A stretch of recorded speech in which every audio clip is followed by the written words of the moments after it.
Good morning. This devotion is for December 1st. It is our third Advent devotion. And for the next few weeks, we're going to be looking at the Old Testament.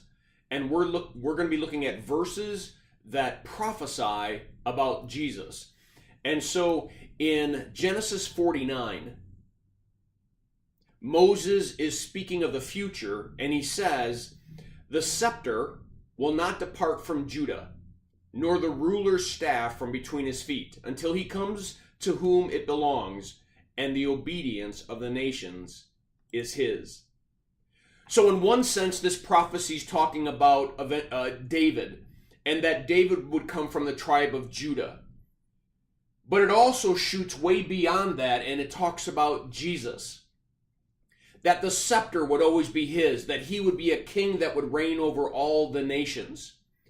And one of the things that I wrote in the devotion, and I always encourage you to read the written devotion, is that, when you think about probabilities,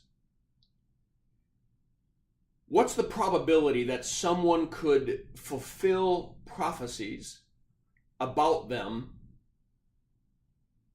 And then think about, what about if those prophecies are spoken from 10 different people over thousands of years, a period of time, and now most of those that individual could not control, like where they would be born and who they would be born to. One of the things that we have to sit back and be amazed at is that how specifically God promises Jesus, and then how specifically he fulfills those Old Testament prophecies so that we might know who he is. He is our King. He is the King of Kings and the Lord of Lords. He is the King of the church, and he is the King of our hearts. And I encourage you to meet him today. To come to see this Jesus lying in a manger and realize he comes to be a king.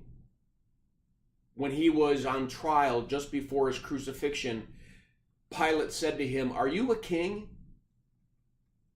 And he says, "Yes.